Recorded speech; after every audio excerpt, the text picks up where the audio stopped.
Nashville is alive with music, sure, but creativity also thrives in our art, marketing, technology, food, and in every corner of our community.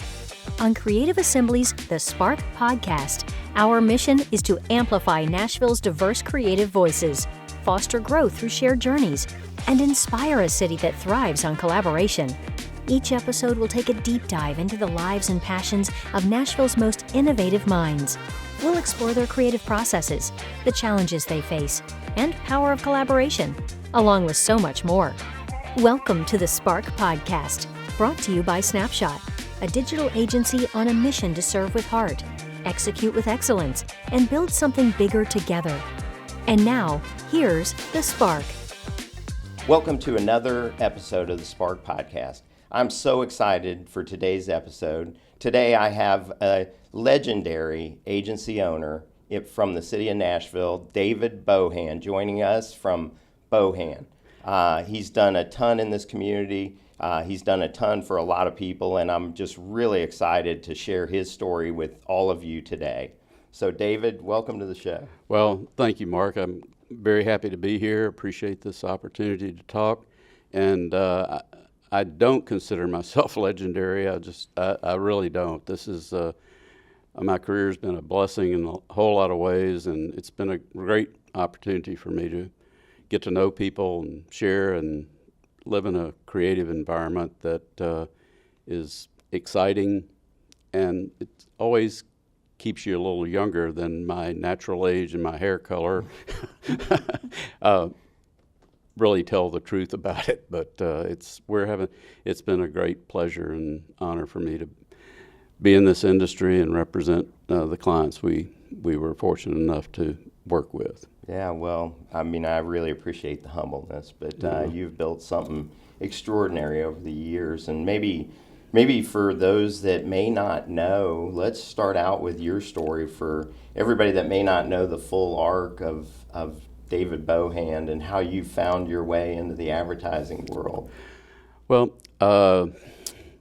after graduating from UT, I knew I was going to be in the advertising business, but as a lot of the music industry people say, I couldn't get arrested. I couldn't get a job. I wasn't prepared. I had graduated from business school, but I had really, the spark for advertising came from a course that I took in consumer behavior, and trying to understand consumer behavior and the art of persuasion and why people bought what they did and why people believed what they did was very interesting to me, and it sparked my intellectual curiosity about advertising. And but I couldn't get a job in the agency because I had no practical experience.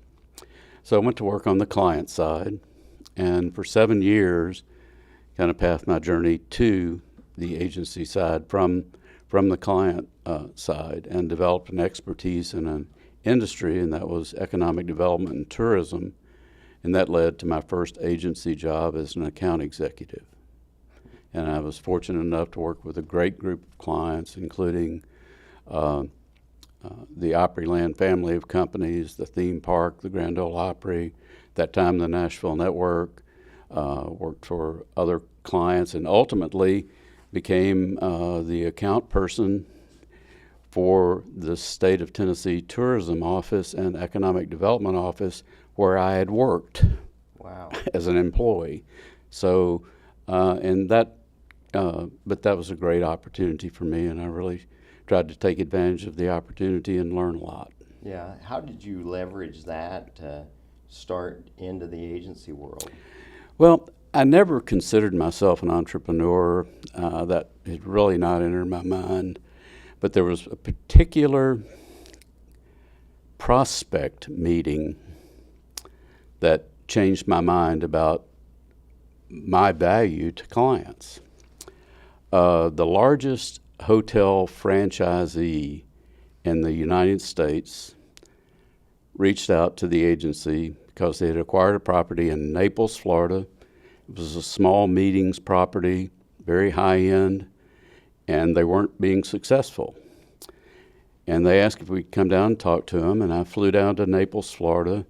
I'm having lunch with the vice president of marketing of this hospitality firm that was legendary in America. And I'm just chatting. And in the middle of lunch, he starts writing down what I'm saying. And I thought, wait a minute. He's listening to me? He thinks I'm the expert in this? I said, maybe I am. And that kind of planted the seed that you could be successful. And I went back to my agency that I was working for, and I said, I would like to propose an intrapreneurship that I would set up within the agency a unit, and we will pursue hospitality clients from on a advertising agency of record and on a consulting basis across the country. And I laid out a plan, and I said, and I'll give you 6 months to accept the plan. 5 months, 3 weeks later, the owner of the agency came and said, well, here's this idea I've got. And I said, well, that's basically the plan I gave you 6 months ago, and I told you I was leaving, and I've already made my plans. I'm leaving in 2 weeks. August 30th is my last day. And he said, well, but I didn't burn any bridges. In the first year I was independent, my former agency was my largest client. That's a great lesson, though, is not burning bridges. Yes. Because those great things can happen when you leave on top. Mm-hmm. And you treat people respectfully. I mean, I tried to give them enough notice. I don't know whether they didn't take me seriously or not, but I wasn't bashful about telling them, I'm going to leave at this time, and so I did, and it was a great decision. I had support from my wife. She was working at Vanderbilt at the time, so we could have access to health insurance if we needed it, and life was good. But it's funny, you look back on that and what existed, and I've told the story before, that when I started an advertising agency, you needed 3 things. You needed a telephone, a typewriter, and a T-square. Now, the telephone was attached to your desk at that time. Few people working in the industry today have ever used a typewriter, and nobody knows what a T-square is. So, but it's different. I mean, those things didn't exist at the time the agency started. Mm-hmm. I was going to ask you what a T-square was, but well, it's that thing that the mechanical artists, as we called them at the time, would put on their drawing boards, and they would line up topography with it. Wow. So you had to line up the topography, which somebody had set the type on a linotype machine, and they would put it in there, and then you have to cut it and paste it and put it together.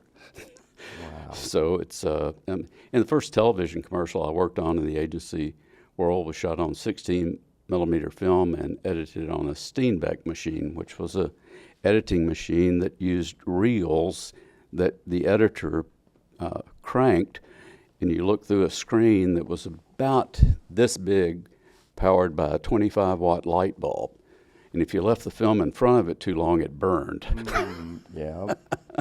Wow. So there's so much change in the industry. The speed at which you can create today, the tools that you have, the media outlets that we have today are just fabulous. I mean, it's great.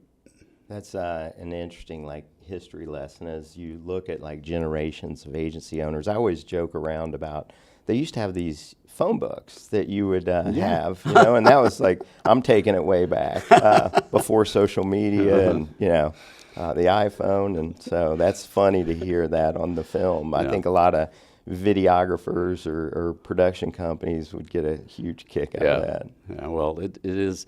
I mean, the tools we have today, the power, the computing power we have, and the vehicles to tell stories. But the essence of telling the story is still the essence of the advertising industry. Mm-hmm. I can't remember the author of this, but it stuck with me early in my career, doing a course with the 4A's, the American Association of Advertising Agencies. They had a lot of training courses for people. When I started the agency, I joined the 4A's under their service to new members or to new agencies program, because you couldn't be a member of 4A's until you had a financial record of stability and your balance sheet would support that you were going to make it. Mm-hmm. So, but one of the programs, it said, in order to be effective, advertising has to be both distinctive and relevant. Mm-hmm. And that stuck with me, and that's the essence of any good communication in whatever form it takes. Is it distinctive so you remember it? And is it relevant to you? Is there something about that message that appeals to something that you want, desire, hope for? And and the power of the industry is really, and the change that has occurred has been fabulous. Yeah. One quick story. One of my mentors early on when I was on the client side left and went to work as one of the founding officers of Federal Express. FedEx, as we know it today, was a new idea. He was responsible for advertising, public relations, and human resources. That's how small of a company it was at the time. So he got there, and after he retired from Federal Express, he was speaking. He lived in California after he retired, and he was in Nashville to give a speech. And we went out to dinner, and we're sitting there over dinner, and I looked at my friend Francis Xavier McGuire, and I said, "Frank, I've got a lot to thank you for, but I just want to tell you, you've made my life miserable." And he looked at me shocked, and he said, "What do you mean, Bohan?" And I said, "Well, you convinced people that it could absolutely, positively be there overnight. And that changed the pace of American business." Because before, that was really not possible. Mm-hmm. And it was possible because of the innovation of that company, but it was made known to people because of the advertising. Wow. That slogan endured and helped set Federal Express apart from all the other people in their business. What an amazing story, David. Yeah. Like, that's incredible. Mm-hmm. Jeez. Was there a time early on in your career with Bohan that maybe just that you said, I think I can build something different here in Nashville? Well, I do, and I tried to look at other people across the country and see who had made their town a destination for clients. And there were really 4 agencies that I saw. And one was McKinney, which is in Raleigh, North Carolina.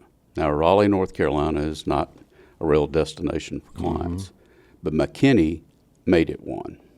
Brad Brinegar was the president of McKinney at the time, and I got to know him, and I wanted to learn from him how they had done it. And another was GSD&M in Austin, Texas. They made Austin a destination for clients.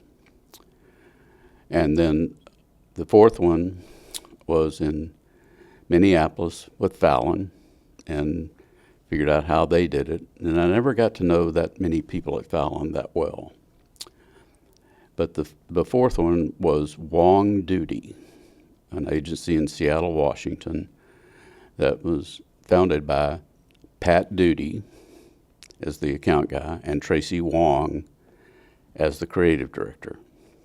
So everybody thought the name of the agency was a joke, Wong Duty, trying to be funny, but it was actually their names. So it was an obvious choice.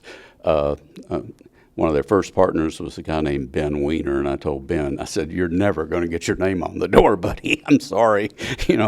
Wong Duty is crazy enough, but Wong Duty Weiner isn't going to happen." So, and I got to know not only those people, but the agencies, and the commonality was hire good people and dedicate yourself to the success of your clients. Wow. Hire good people and dedicate yourself to the success of your clients. That's a great lesson. Mm-hmm. And when you reached out and you built the relationships with those agencies, they were very willing to give to you. Well, they were willing to help, and I learned some great things from them. From McKinney, one of the great lessons I learned from McKinney was the power of public relations. And McKinney, vice president of public relations for the agency, not for clients, not a PR outreach, but an internal position to support the clients.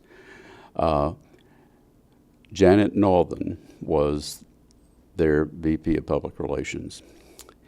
And in my estimation, Janet was the most powerful person in the agency and the de facto executive creative director.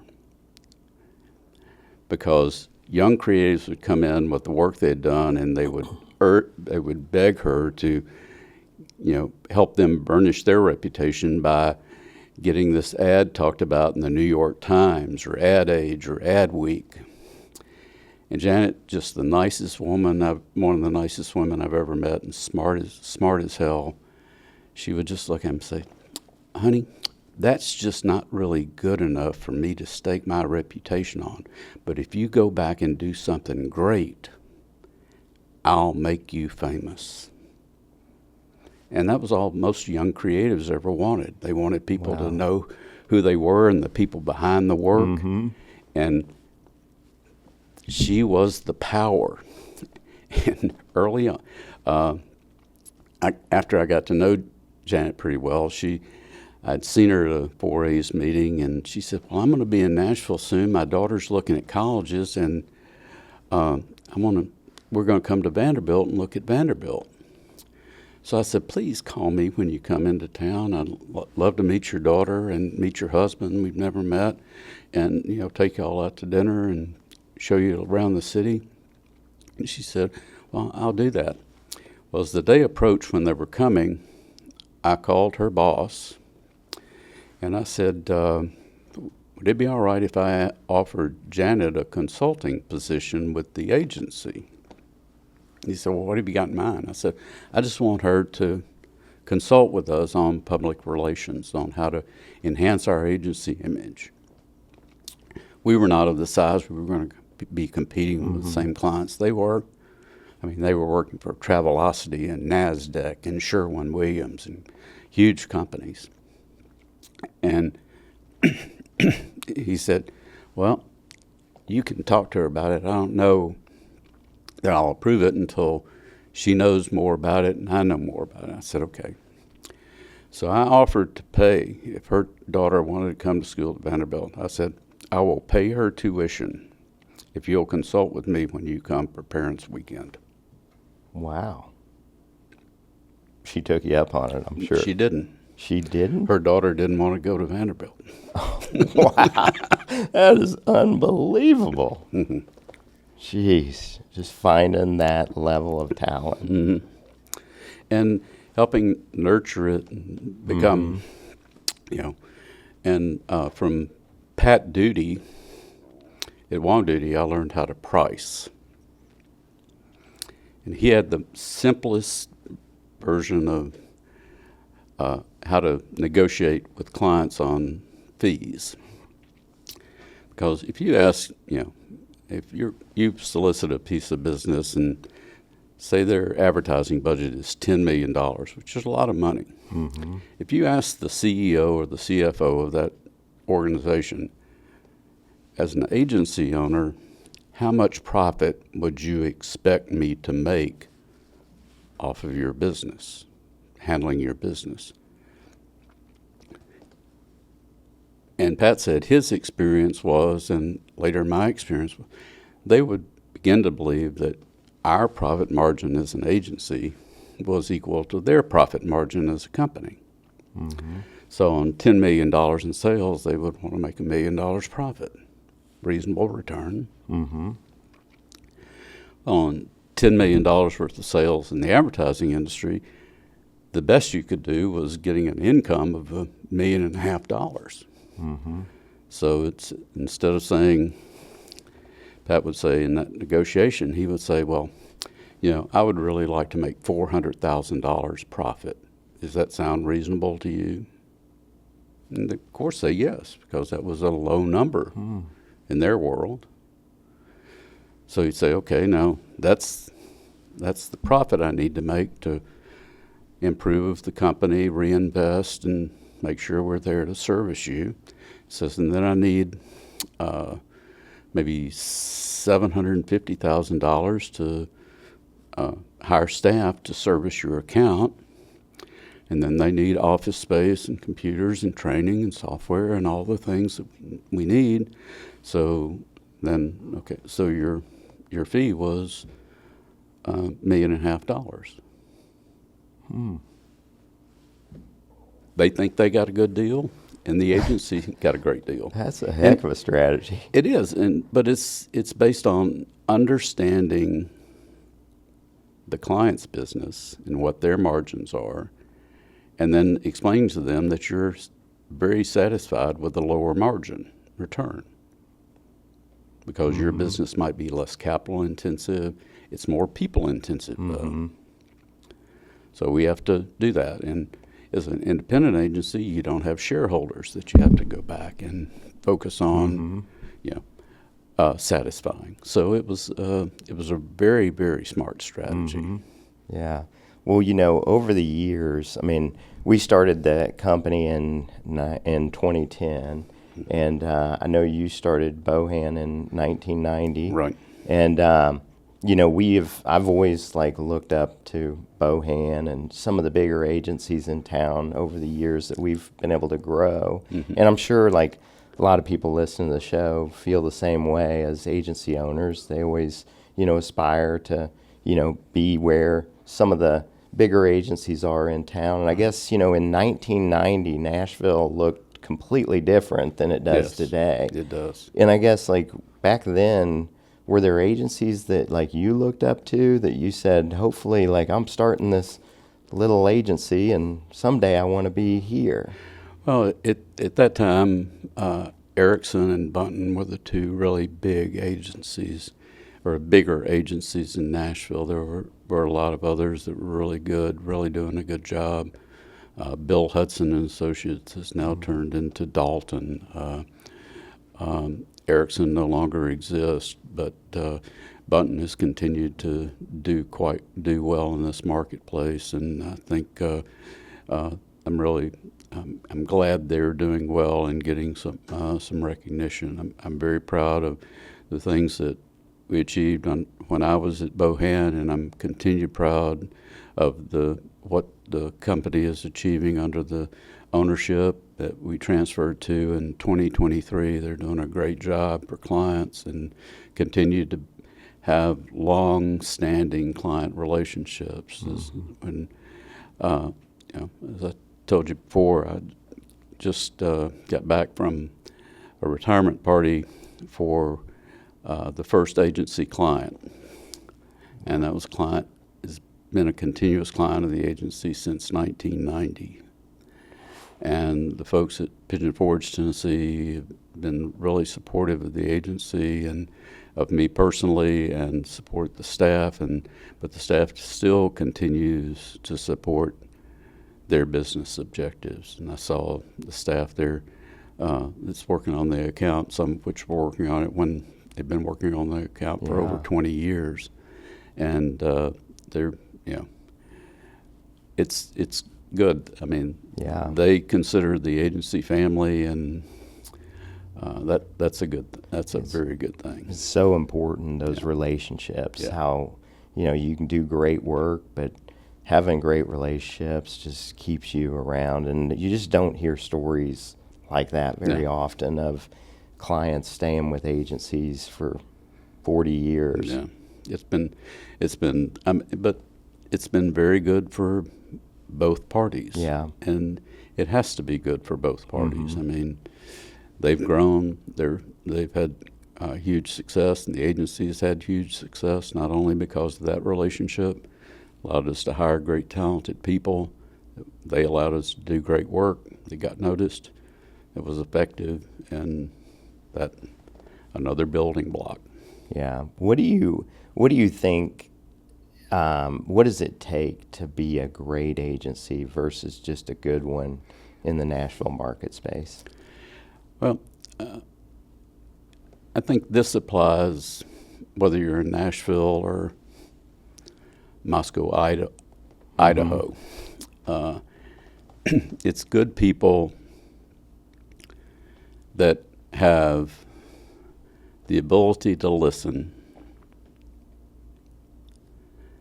and will focus on a client's success, not their personal success. And in today's world, in today's media environment especially, it requires you to focus holistically on how the consumer is going to receive the message and what environment you need to put the message in so it can be delivered properly. So when I first started as an account executive working on the account, you would do your creative brief, and the creative would decide what creative elements were needed. Well, the easiest way for creative people to develop a really good reputation at that time was if you had a television spot and a big splashy print campaign. So it wasn't any surprise for clients that had budget to afford those two mediums that what you would get back from the creative department was television commercials and big splashy print campaigns, because that's how the creatives develop their reputation.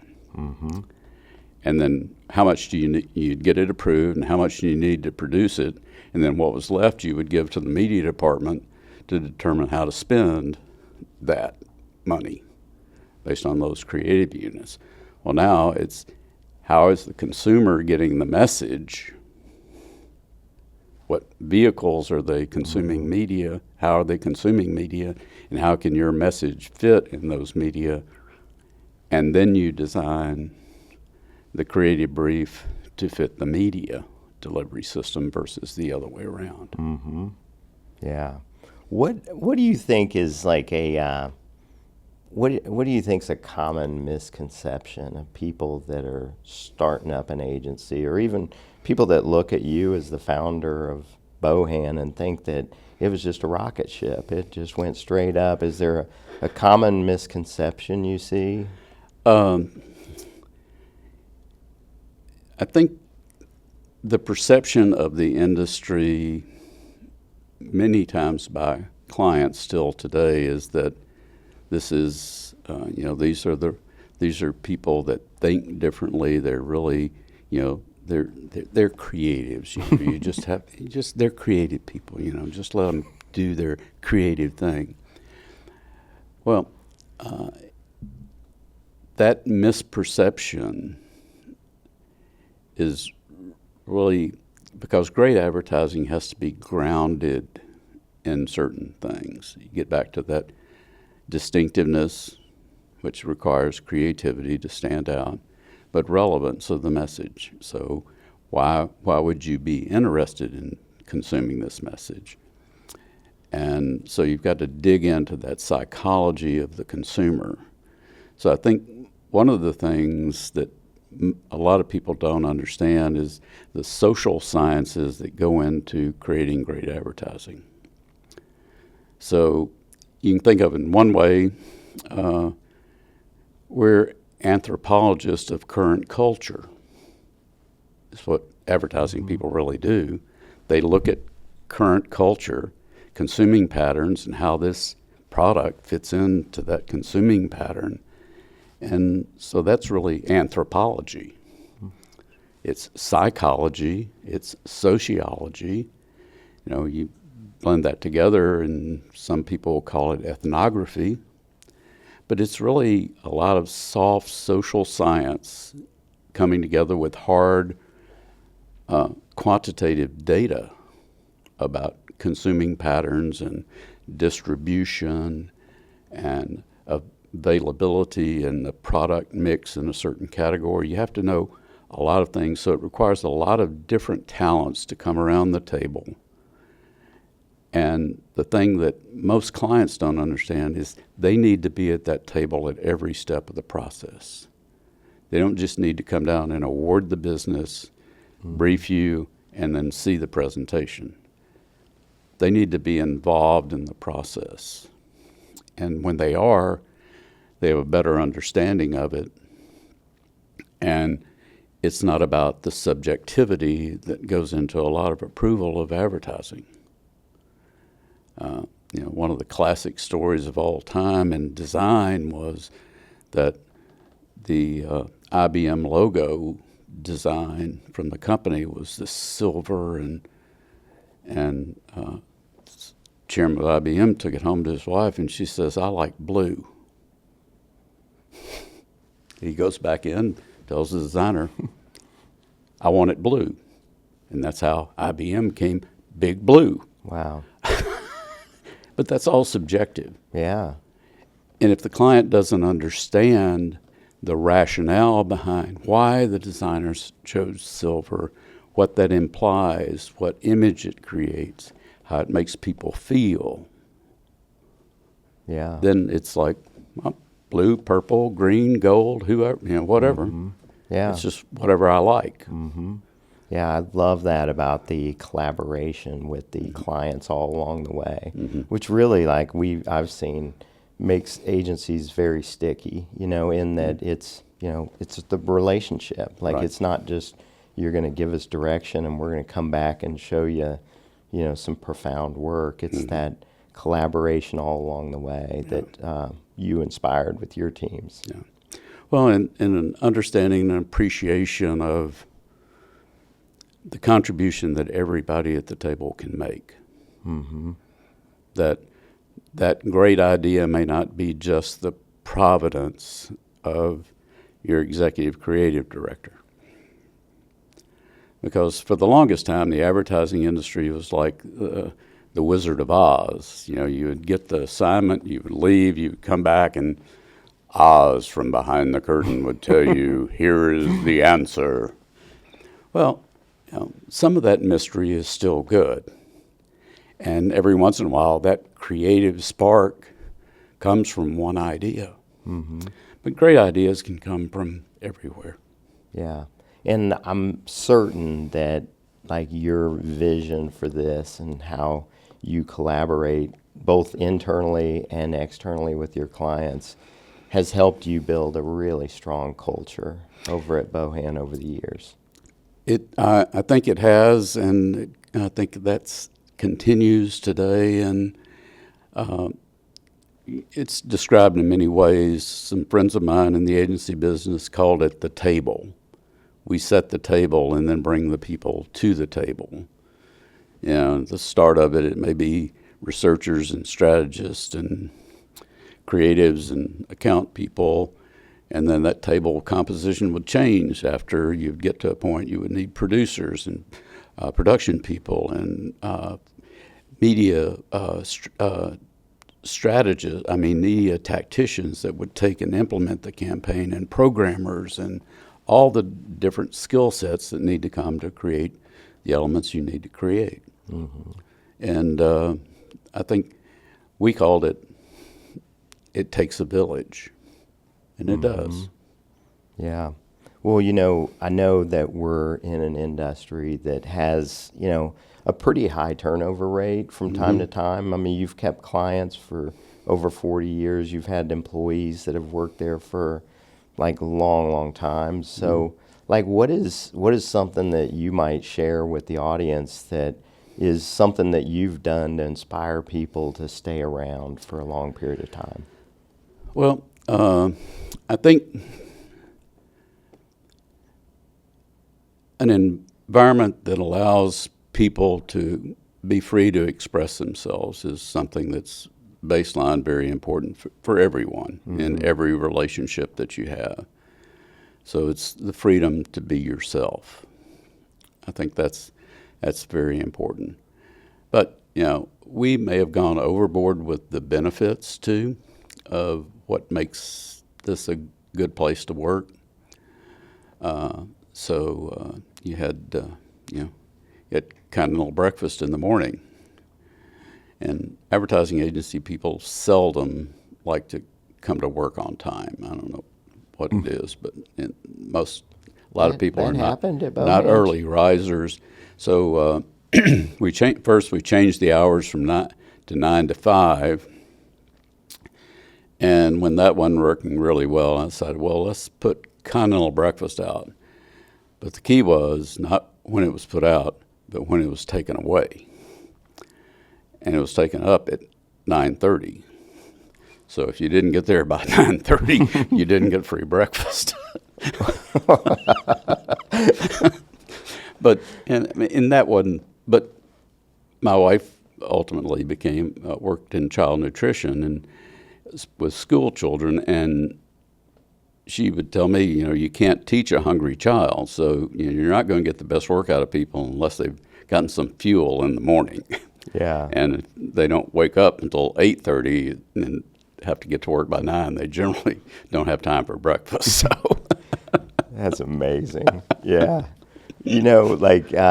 Today, agencies are just facing so many challenges with, AI and freelance competition, tighter budgets from clients, and I'm sure it's been like that way throughout the history of Bohan. Like, how did you and your team stay relevant throughout the years? Well, I think the key to it was one of the values of the company, and that's curiosity. Remaining intellectually curious about not only your client's business, but what was going on in your world. And I had the opportunity to see and from my perspective, still a very young man, that was an intern at the agency some time ago. And he's working in the agency business in Nashville. And he said, I'll never forget one thing you told me. He said, when you graduate from college and get a job, the homework doesn't stop. So having an intellectual curiosity that will allow you to continue to learn, continue to explore things. And I'm old enough to remember how when the direct marketing people first got started in the 80s, they would come in and they would promise, this is the only media where you can get that return on investment. We can track this. We can return this. So when interactive became the thing, and it's the only media that we can track, and I said, I've heard that story before. And it is true. You have better ability to track and confirm. I said, but, you've still got to, in early websites, you get designs and it was said, copy goes here. It was a box on the page. Copy goes here. And I'd say, well, what does that copy say? Well, it's just whatever you need it to say. It's like, oh, I don't know what, I know what we need to say. It says, but what does this customer want to hear? Mm-hmm. What's going to cause them to react? It's not just the transaction of putting, part A in slot B. It's about how to make that relevant to the consumer. Getting back to that old saw, so to speak. Wow. Was there ever a time in history of Bohan that you thought of just walking away? Yes, that was very vivid. It was 1991. We were still, in very much a startup phase. We had a client that had gone bankrupt, and we had placed a lot of media for it, and I felt obligated to pay for that. And there was no way we were getting paid for that. Wow.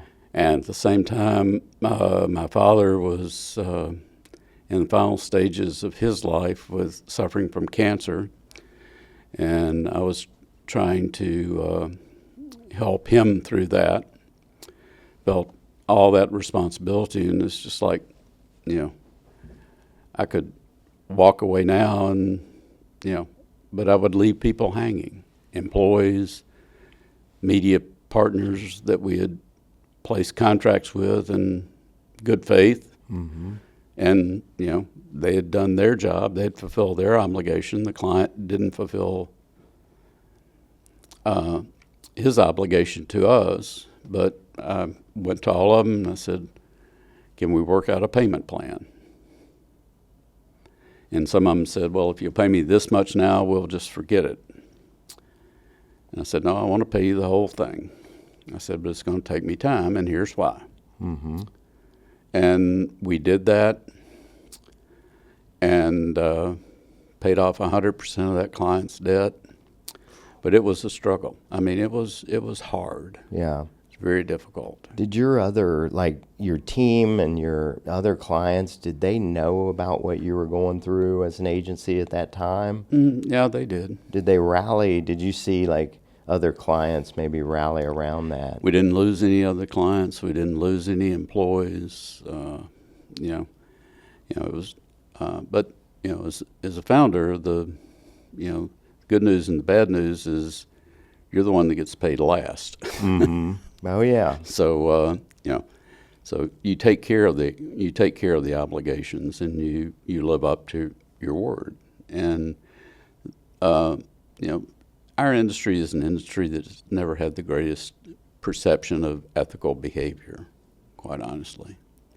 And we need to do what you say, and yeah.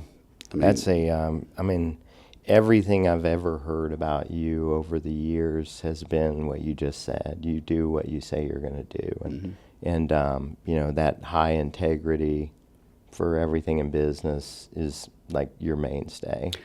Well, it is. I mean, you build your reputation based on that, and you can lose it real quickly if you don't live up to it. And and again, getting back to that advice that Linda, my wife, gave me when I started the company, says, don't make decisions based on greed or ego. They might work in your favor in the short term, but they won't in the long term. That's a great lesson, too. Mm-hmm. Yeah. When you look at today around Nashville and you look at the next generation of agency leaders, even the current team running Bohan, what gives you hope? Well, I think the energy and adaptability that they've had to face, especially going through the pandemic and the changes that caused in not only in our society, but in our work life and our expectations. And you had to be adaptable and figure out how to build a sustainable business model in the face of basic economic and social disruption. I mean, something like that hadn't happened in the United States in 100 years. Mm-hmm. And when that happened, even through recessions and wars and depression. Those are economic disruptions of great proportion. But the COVID-19 pandemic was really a game changer. And it to see the folks at the agency, because I wasn't able to be there. Mm-hmm. I'd had a stroke, and I was one of those medically unable to be in the building. And it was like, yeah, I bet it killed you too, just not it- feeling like you it- could it- go in and, well, but I had confidence, Mark, in the people that were there. yeah. And that confidence was earned. They had done a great job of earning that confidence. They had performed. And I was intentionally walking away because, expiration labels on food may not be real, but they are on advertising careers. Because your grandfather is not actually the one that's coming up with the cool idea to the client. So when you have clients that are the age that they could be your grandchildren, they don't listen too much. I do have one great story about that, though. Yeah. We had an account guy that was working for us in the design group. And we had a client that was based in Toronto. And we had done naming for a new product line and an expansion, packaging and all this. And Rob came into my office and said, David, are you going to be here on such and such a date? And I looked at the calendar and said, yeah, I'll be here. I said, well, could you be at a meeting at about 11 o'clock? And I said, with who? And he told me, and I said, yeah, I can be there. I said, but Rob, I've never met these folks. I've never worked with them. What do you want me to do? And he hemming and hawing around, and finally he looks at me and says, well, they're bringing their old guy, and I wanted to have an old guy in the room too. And I thought, gee, now I'm reduced to the lack of hair color follicles that I have to show up at a meeting. I'm just starting to get that too, David. So I'm sure it'll happen more for me. And it was just like, okay, where's my relevance now? I'm the old guy that can show up and say that there's somebody here over 30 years old. Wow. Let's say I'm starting an agency today in Nashville. What's a piece of advice you'd give to a young person starting up an agency or an older person? Be patient. Stay committed to your values. But before you start, define what that value proposition is going to be for your client. Coming from the client side and being a client of advertising agencies, I knew what frustrated me about the agency. And I first started, I like to come up with things in threes. I said to some of the early clients, I said, well, I don't think you can approve something until you know what it's going to say, what it's going to look like, and how much is it going to cost. And they say, yeah, you're true. So I said, we're not going to bring you ideas. First of all, you have to be honest with me and tell me what the budget is you're going to dedicate to solve this communication problem. If you'll do that, then I'll come back and tell you, here's what we want to do, here's what it's going to say, here's what it's going to look like, and here's how much it's going to cost. And unless you appreciably change either of those first two, that third item of what it's going to cost won't change. Mm-hmm. And after building trust, it allowed us to do one thing that improved our cash flow more than anything in the early days. It's when a client signed an estimate and they had signed off on the finished artwork, we billed 100% of the project. That allowed them to process the bills, pay us. so that we could pay our vendors on time and develop a reputation of being an excellent credit-worthy agency. So when they approved the media plan, we would bill at the first of the month for all the media that could not be canceled in that 30-day period. So the media would run, we'd get an invoice in the first of the next month. By that time, the client had generally paid us, and we paid the media in a timely manner. And paying vendors in a timely manner does more to build your reputation and more for your referral process at that time than anything else we could have ever done. We were a new agency, a young agency, but printers, photographers, other people that we use, film companies that we use, if one of their if they got asked for a recommendation, they weren't going to recommend the agency that took 120 days to pay their bill. Yeah. David, those are some unbelievable lessons. I mean, and I agree with you 100%. That's just the way I wish every agency worked, and I hope they do. But I mean, that is a great lesson for somebody starting out to build that reputation that everybody's looking for in this business. So thank you for sharing that. Looking back over the years, is there one project that stands out that maybe you're the most proud of? There are many. I'll tell you the first, the most memorable is having the opportunity to work with Dolly Parton. Iconic, one of the smartest people I've ever met in my life. She's just as delightful and honest, and get to work with her. That's the most memorable. From a campaign standpoint, I think the one that I'm most proud of was the campaign we did for Ascension Health System here in Nashville when St. Thomas Hospital had, it was called a merger. They purchased Baptist Health System in Nashville.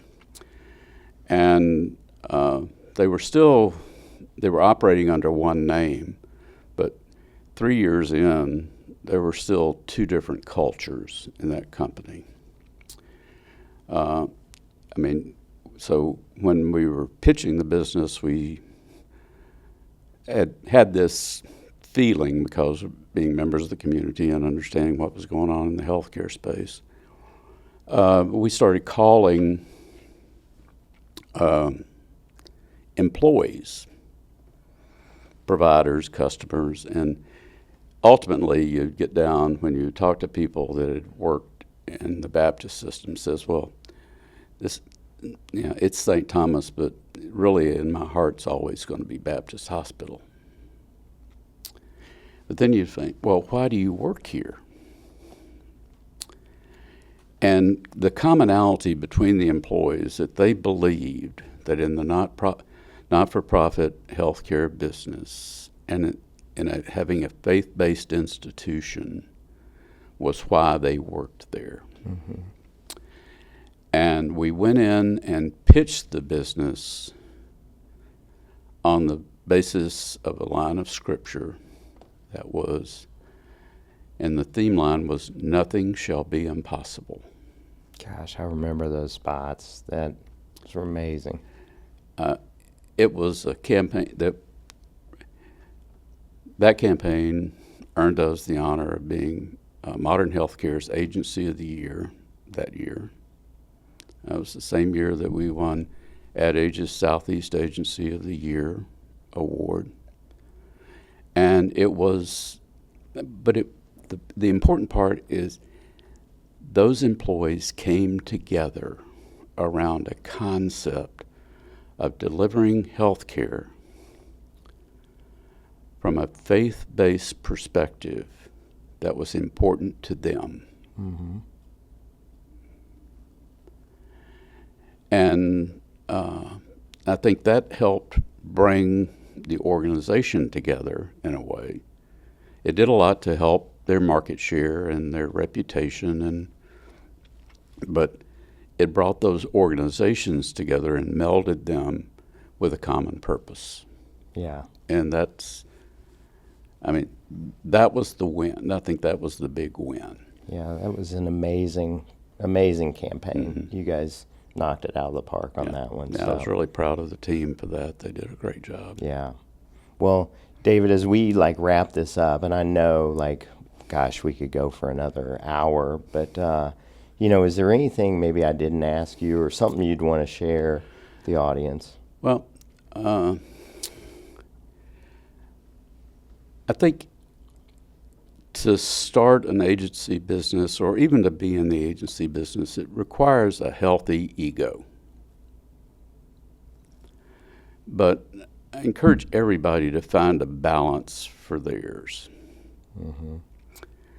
Because that your ego can really get in the way of your willingness to acquire knowledge from others. And that's an important part of what we need to do as an industry, is to learn from one another and to be you're going to be competitive. There's no silver medal in new business. I mean, you either win or you lose. It's, you like to make it to the finals, but if you don't win, you lose. And I think we're always going to compete, but you can learn from not only your mistakes, but you can learn from your competitors. What allows you to be a better agency?